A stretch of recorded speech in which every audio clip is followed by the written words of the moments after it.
اعوذ باللہ من الشیطان الرجیم بسم اللہ الرحمن الرحیم وَإِنَّ لَكُمْ فِي الْأَنْعَامِ لَعِبْرَةً نُسْقِيكُم مِّمَّا فِي بُطُونِهِ من بين فرث ودم لبنا خالصا سائغا للشاربین، اور بے شک تمہارے لیے مویشیوں میں بھی سوچنے کا بڑا سامان ہے۔ ان کے پیٹ میں جو گوبر اور خون ہے، اس کے بیچ میں سے ہم تمہیں ایسا صاف ستھرا دودھ پینے کو دیتے ہیں جو پینے والوں کے لیے خوشگوار ہوتا ہے۔ وَمِن ثَمَرَاتِ النَّخِيلِ وَالْأَعْنَابِ تَتَّخِذُونَ مِنْهُ سَكَرًا وَرِزْقًا حَسَنًا إِنَّ فِي ذَلِكَ لَآيَةً لِقَوْمٍ يَعْقِلُونَ۔ اور کھجور کے پھلوں اور انگوروں سے بھی ہم تمہیں ایک مشروب عطا کرتے ہیں جس سے تم شراب بھی بناتے ہو، اور پاکیزہ رزق بھی۔ بے شک اس میں بھی ان لوگوں کے لیے نشانی ہے جو عقل سے کام لیتے ہیں۔ یہ صورت مکی ہے۔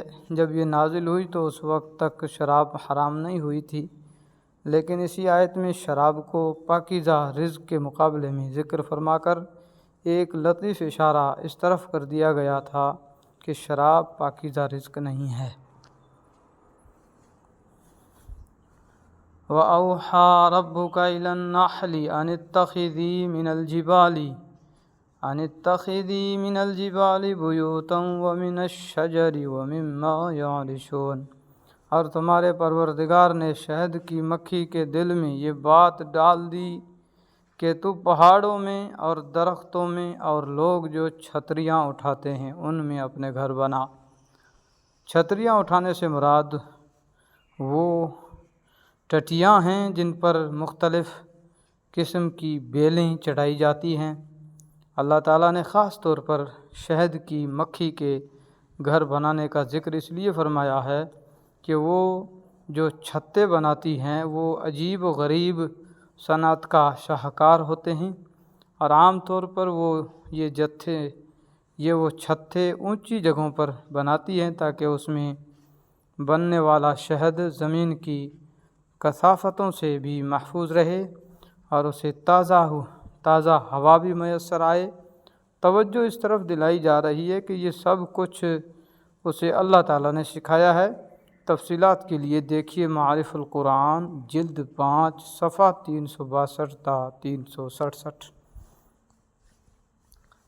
ثم کلی من کل الثمرات فاسلکی سبل ربک ذللا یخرج من بطونها شراب مختلف الوانه فیہ شفاء للناس ان فی ذلک لآیۃ لقوم یتفکرون۔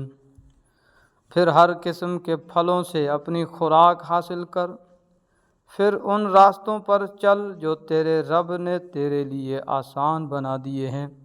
اسی طرح اس مکھی کے پیٹ سے وہ مختلف رنگوں والا مشروب نکلتا ہے جس میں لوگوں کے لیے شفا ہے۔ یقیناً ان سب باتوں میں ان لوگوں کے لیے نشانی ہے جو سوچتے سمجھتے ہوں۔ واللہ خلقکم ثم یتوفاکم ومنکم من يرد إلى أرذل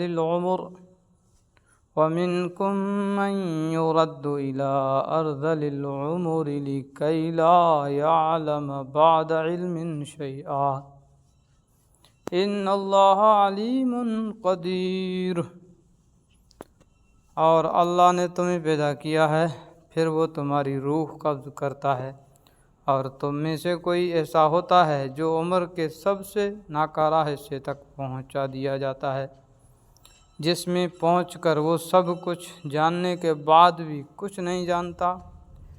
بے شک اللہ بڑے علم والا، بڑی قدرت والا ہے۔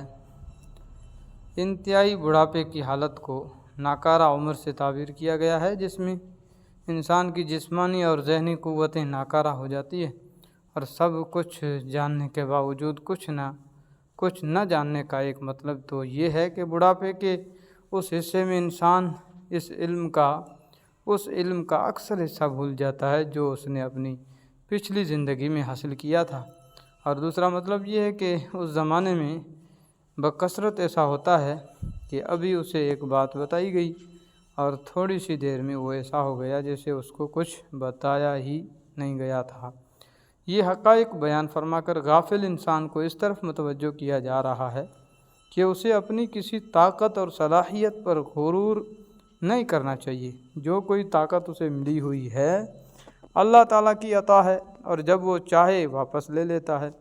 ان تغیرات سے اسے یہ سبق سیکھنا چاہیے کہ یہ سارا کارخانہ ایک بڑے علم والے، بڑی قدرت